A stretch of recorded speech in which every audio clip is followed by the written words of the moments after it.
Así como los italianos inventaron la ópera, la historia parecen haberla inventado los ingleses.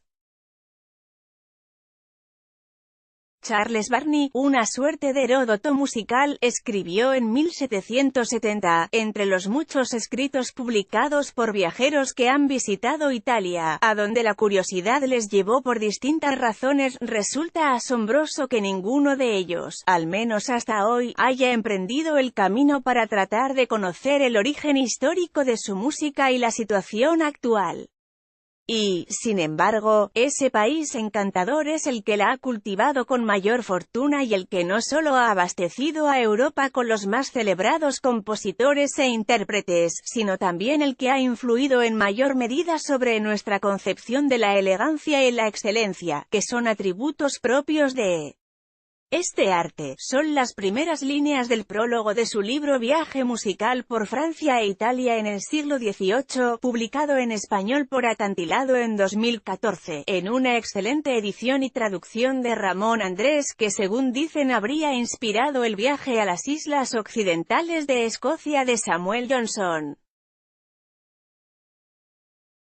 No hallamos, agrega Barney, un cuadro, una estatua, un edificio que no haya merecido una descripción, y, sin embargo, apenas si tenemos noticias de los conservatorios, ni se mencionan las óperas o los oratorios de los ilustres maestros italianos. Tal vez no fuese falta de curiosidad, sino simplemente falta de sentimiento histórico, como si durante mucho tiempo la música hubiera carecido de historia.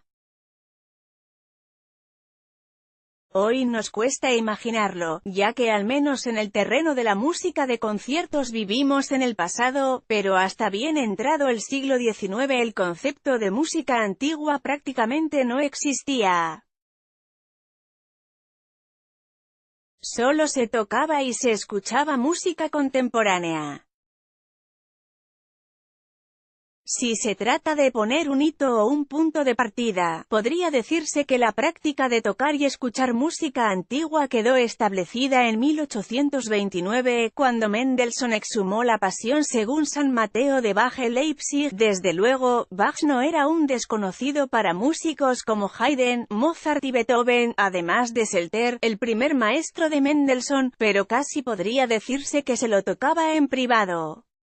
Newsletters. Clarín. No es que no se hubiese publicado nada antes de Barney, pero estudios como los del padre Martini, Historia de la música, de 1757, eran más que nada recopilaciones de música antigua. Tampoco es que Barney estuviese completamente solo en este campo.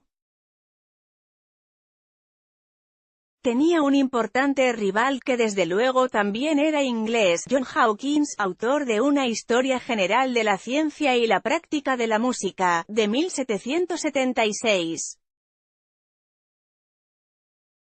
A Hawkins le interesaban los universales, a Barney, las costumbres, las mentalidades y, sobre todo, el gusto. Su norte era Italia, y lo mejor que podían hacer los demás países era tomar ese modelo. Los italianos cultivaban la belleza y los ingleses la austeridad, mientras que los franceses eran más bien pomposos y anticuados. El 15 de junio de 1770 Barney apuntó en su diario parisino sobre la ópera Saide, de Joseph Royer: debo decir que en lo tocante a la melodía, los matices, los contrastes y los efectos todo resulta ciertamente pobre. Si hay que ser honestos, pienso que ni siquiera merece una crítica.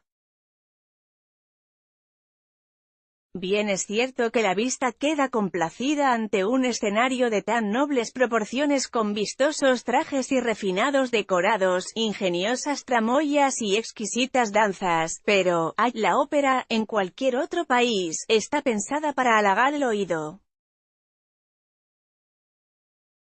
No todos los músicos franceses estaban condenados. En Francia, existen compositores de mérito que imitan el estilo italiano con feliz fruto, pero casi siempre su ingenio queda arruinado y oscurecido por el gusto de sus compatriotas.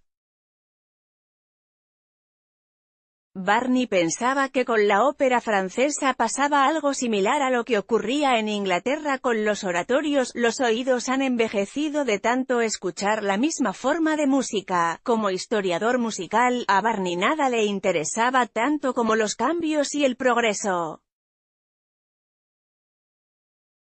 Es como si pensase que la música, acaso determinada por su propia condición temporal, inmaterial, avanzase sepultando su pasado.